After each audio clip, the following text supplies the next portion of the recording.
Hello traders, welcome to the channel. Today I'm going to be talking about a subject I have in the past, but with a lot of concrete data and also what to look out for. Now, if you like this video, if this is your kind of thing, I highly recommend you check the link in the Discord, the link in the description below, which is my Discord. Okay, top and bottom signals YouTube edition. Oh, I'm going to piss off some people. So, as you guys know, I have more of a contrarian approach. But I do want to give some examples and really when should you trade against the news and when should you not, okay? What's a good sign? So here are a few. I don't hate this guy, James Janney. I think that's how you pronounce it. But this is a massively popular video, 4 million views about Sam Bankman-Fried, FTX is a scam. You know, a lot of people talk about that. There's a very strange thing about this video, though. Look at the date. September 1st, 2023. Look what happened. This might not look like much at first. You might say, oh, so it rallied 20% and he made the video during the low. No, that's not what I'm trying to show you. This is what happened, guys. FTT is up 420%. Yeah.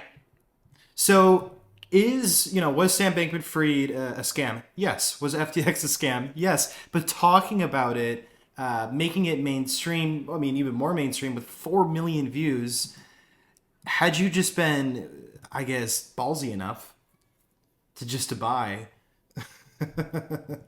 420%. This is not all. I'm going to pick on this guy one more time. Look at this. He called crypto the world's greatest scam. I totally understand. Some people see it that way. Everyone has mixed opinions. Some parts of crypto are kind of scummy and scammy. Cool. Again, look at the date, Jan 1. What has happened since January 1st? Since he called it one of the greatest scams in human history? It didn't end so well for him. So you can see that white arrow right there shows where he called it a scam. It again was a local market low. Now at the end of the video, guys, I'm gonna be showing you guys why this kind of thing happens. This is not random. This is about how mainstream data gets, disseminated or dispersed throughout people and how people learn about things and make decisions based on that. I'm going to be talking about that at the end. But yeah, this did not end up good for him. Bitcoin went up over 120%, and it's currently over 120% up from when he said that it's one of the world's greatest scams. Smart guy. It's just that this is something that markets will do, especially when a video gets 4 million views. And it was posted, in 2023. So not so good there. Now let's talk about the other side. I'll bet you everyone knows about this. Now I'm not picking on James Janney anymore, guys, but if you look at here, Matt Damon promoted Crypto.com, and that was near a market top on October 28th. Now, in 2021. Now, of course, we all know that was a local market top, but probably an even greater sign that the top was in was the Crypto Bowl. For those that don't know, the Super Bowl in 2022 featured FTX, Coinbase, Crypto.com, eToro. It was one of the most overwhelmingly bullish events I've ever seen in my life for crypto. Way too bullish, way too many people talking about it. Yeah, it marked actually a local market top. And then crypto went down 75%. So it didn't to its local low in 2022. So it did not end so well for, a lot of those guys. So this is something that happens. Things get very, very, very, very popular. And there's a tier system to this. When things are beginning to gain popularity, that's actually not a terrible time to begin to think about getting into something because that's a good trend trade. What you really need to look out for, is when things go mainstream. When things go mainstream, the game changes. When you get 4 million views on a crypto video or a video about crypto, that's pretty impactful, and that's a sign of the times, okay? So you should pay very close attention to whether that is a bullish or a bearish take, on an asset, okay? So let's move on. I have plenty of examples. This one's kind of sad. I don't know how many of you guys know this story, but there was a guy who bought I think he said 4 million Doge. Basically, he bought so much Doge that he had $2.5 million worth. Didn't end so well for him, but the reason I'm highlighting this again is if you look at the time, this was May 8th, 2021. The Saturday Night Live where Elon joked about Doge and it was kind of messy, didn't go well. Doge tanked right after. That was May 9th. So you had May 8th, this podcast with Graham Stephen, or Stefan, or how you pronounce it, and some other guys who talked about this. And then you had SNL right after. Yeah. May you can go look on the chart right now on Eastern time, but you will see that the actual market top, the all-time high, was May 8th. Okay, and then the day after was SNL, which May 9th was the candle right after the all-time high. Really, I will say one thing. I listened to a bit of this, and the hosts were very skeptical of him. But at the end of the day, it is still a very bullish take on Dogecoin. You're presenting people, this got 442K views. You're presenting people with the idea, Dogecoin millionaire, Dogecoin millionaire. This guy did it on Robinhood. That kind of signal is not a great signal to send. And it marked the local, market top. Here's something very, very interesting, though. Bizarre, even. Like, I don't even know how to describe this, but yes, we all know that SNL happened on May 9th, and then, May 10th, a lot of publications were like, hey, I think SNL happened May 8th, May 9th. Yeah, May 8th, May 9th, because I think it goes into midnight. And then May 10th, a lot of articles came out on Monday morning about, hey, Dogecoin's tumbling, Dogecoin's tumbling. Here's something interesting that happened. Dogecoin did tumble after, you can see I'm denoting May 8th right there. Dogecoin did fall on May 10th. You can see we had a down day. But do you see there was a bit of a recovery? Call me crazy, but I looked it up, and there are so many articles saying Dogecoin fell, Dogecoin fell, Dogecoin fell. And when all those articles came out about Dogecoin falling, Dogecoin actually rose a little bit right after May 10th. So Dogecoin actually went from about 0.4, it actually went to a low of 0.35. Went from a low of 0.35 back up to about 0.58.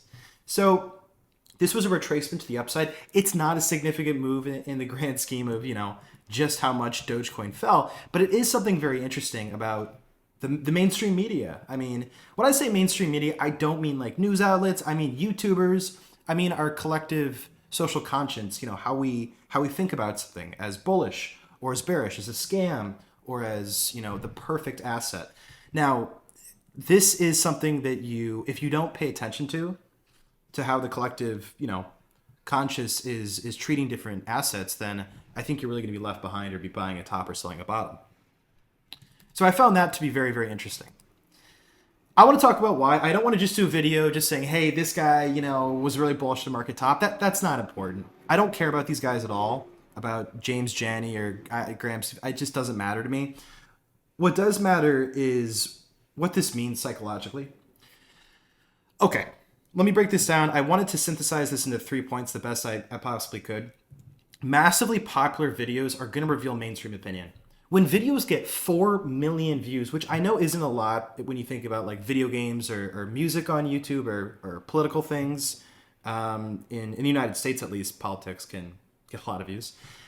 These massive popular videos, and also when you have the freaking Super Bowl, the most popular American media event annually. There's nothing bigger than the Super Bowl, really.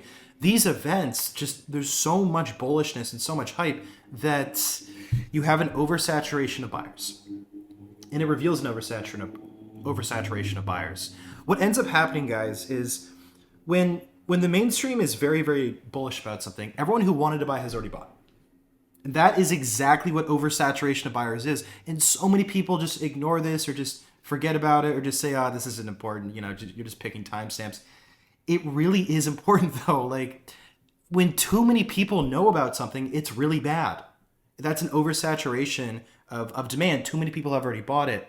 Now, the other thing can happen as well with, unfortunately for James, he's called the market bottom by being very, very bearish at the very, very lowest price point possible. So not great for him. But these bearish mainstream opinions on assets when he was very, very bearish on FTX, as he should be. And, we looked at FTT go up 420%.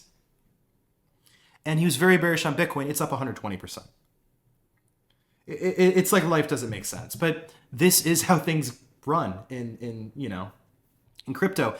And it can lead to an oversaturation of sellers. What that means is if a lot of people watch James's videos, okay? and they say, oh my God, Bitcoin is a scam. It is a scam. And it's falling too. It's falling and it's being called a scam. And this video has 4 million views. They're probably going to sell, right? Why would you buy at 16K? Dude, it's going to zero.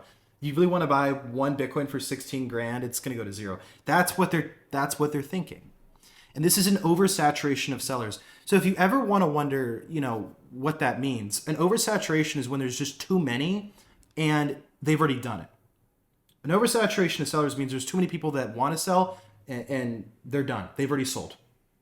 There's no more supply because no one's selling. They've already sold. So when you get these massively popular videos and takes like taking on, saying Bitcoin's a scam, it can lead to a market bottom because of oversaturation. So be very, very careful. Not when you see just like a small YouTuber or a mid-sized YouTuber say, hey, I'm bullish on blah, blah, blah coin. That's not really what I'm talking about. If you think that is, then you're not getting the right take from this video. What I'm talking about is very, very popular. Just super, super popular collective conscience. The most popular topics in crypto. Be very careful. And especially, if everyone calls something a scam and it's already fallen 99%, sometimes it actually is not a terrible time to buy. Weirdly, I know.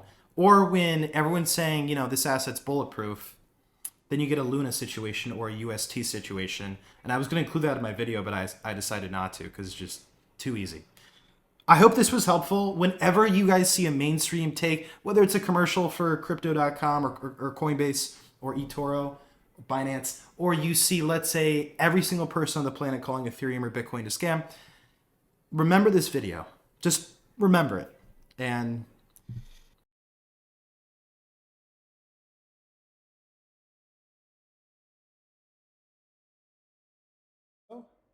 I'll see you guys next time.